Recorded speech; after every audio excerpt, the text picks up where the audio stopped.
Palantir signs a first of its kind deal in their own words with a new multi year commercial energy sector contract, as well as another analyst price target increase. So, really quick, Jefferies analyst looks to be playing the game like all the other ones are starting to do too with their rating and price target. They increased their price target by around 17% from $24 to $28 while keeping their hold rating on the shares. So, they are acknowledging Palantir as a standout asset or stock in terms of AI, as well as in how it can be applied and be a crucial infrastructure play, as well as the near term revenue momentum that they're seeing, which I actually just covered in my earnings preview. So check that out if you have a chance.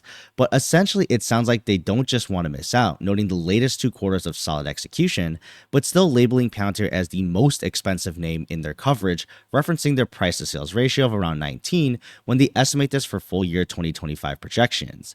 But they still acknowledge that they are still attracting investors based on their positioning to where investors see them prevailing as a winner for AI instead of solely on fundamental financial metrics right now.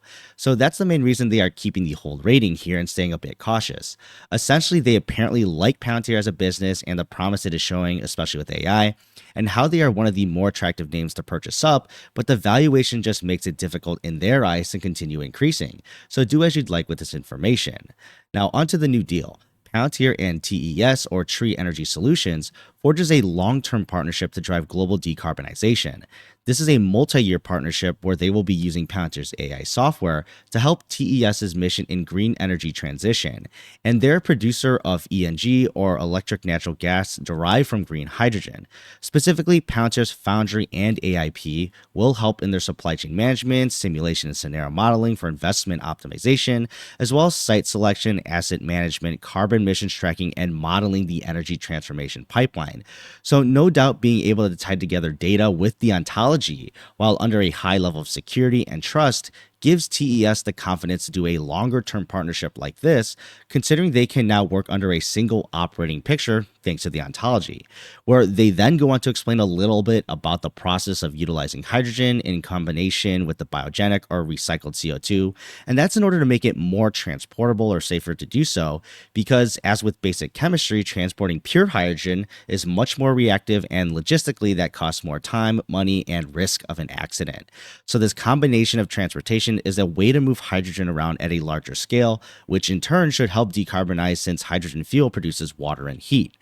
And the nice thing about this larger scale partnership is that Palantir will have a chance to help them at a global scale with these projects that span from North America, the Middle East, as well as Europe because of its TES's partnerships.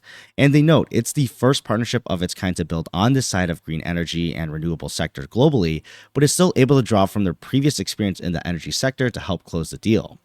And then we close out with a few quotes and information about TES's business. And I think the best parts of this deal announcement is the fact is that it's multi-year, so it's a long-term partnership, so they're already gotten the chance to figure out Palantir and see that they're a good partner fit for them in the long haul.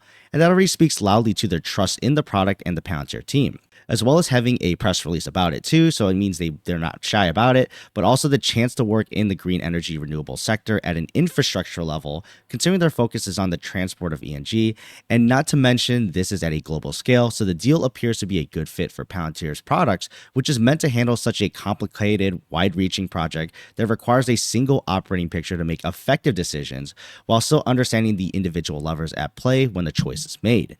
But what are your thoughts though below on the new deal and the price target? And I'll see you in the next video.